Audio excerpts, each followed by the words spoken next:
श्रीमन्नारायण नारायण हरि हरि ओम। श्रीमन्नारायण नारायण हरि हरि ओम। ये सब मूर्ख जो हैं आपकी खुशामद कर रहे हैं। हे नाथ, प्रमाणिक बात कर रहा हूँ कि जब समुद्र वो पार करके एक बानर आया था तब उसको क्यों नहीं खा गए? तब उनके भूख नहीं थी क्या? बानर तो तुम्हारा भोजन है, तो नगर जलते समय पकड़ करके उसको क्यों नहीं खा गए थे?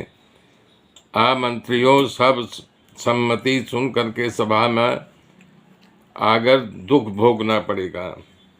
जिसने खेल खेल में समुद्र बांध लिया है, एना सही सुबेल पर्वत पर उतरियो है। हे भाई, सामान्य मनुष्य उसको आप समझ रहे हो क्या? और कह रहे हो खाई जैसू। सर्व गाल फुला करके पागलों की जेम वचन को बोल रहे हैं। हे तात, मारा वचनों को सुनो और बड़े आदर से बहुत ध्यान से समझो, और मन में कायरता समझ करके मत समझना। जगत में एवं मनुष्य टोड़ा टोड़ा है, मीठी लागनी बातों जो सुनावे थे। कह रहे हैं कि हे प्रभु, समझवा में कठोर तो जरूर है, परिणाम में हितकारी वचन जे संभळे અને કહે છે જે મનુષ્ય બળા ઓછા थे। नीति सांभळो। पहला दूत मोकलो, पक्षी सीता ने सौंपी ने श्री रामचंद्र जी से प्रीति बांध लो, उनके शरण में चले जाओ, तभी ये राक्षस कुल का कल्याण होगा।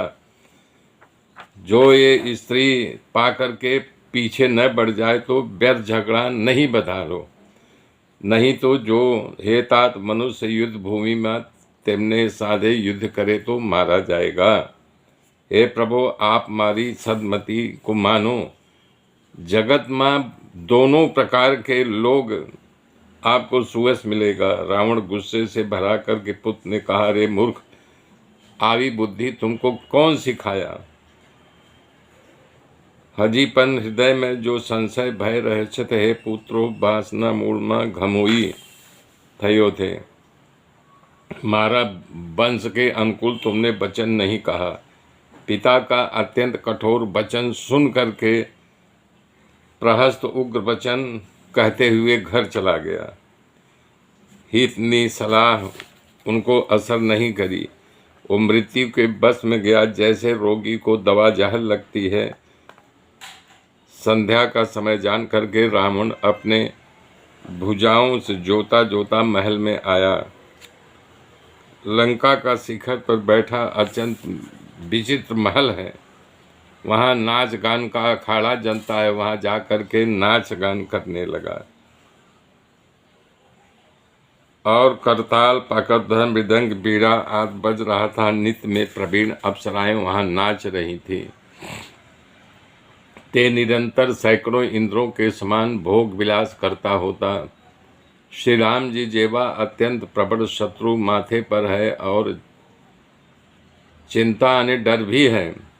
श्री रघुनाथ जी सुबेल पर्वत पर सेना के साथ बैठे हुए हैं। एकाएक बहुत ऊंचा परम रमणीय समतल अन विशेष रूप उज्ज्वल शिखर देख करके लक्ष्मण जी वृक्षों का कोमल पत्ता फूल पोता ने हाथ से सजा के बिछा दिया। वहाँ पर मेघचंद बिछा दिया।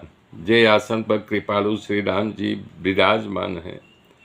प्रभु श्री राम जी बानरराज सुग्रीव खोड़ा में पोता न सिर मुके हैं। तेने डाबी बाजू धनुष तथा जमनी बाजू बाण रखे हैं। अपने चरण कर्णों से बाण सुधारी रहा से विभीषण कान में कई सलाह आपी रहा छे। मेरे मित्रों, मेरे साथ जुड़े रहिए। आगे की गाथा फिर कल जोड़ूंगा।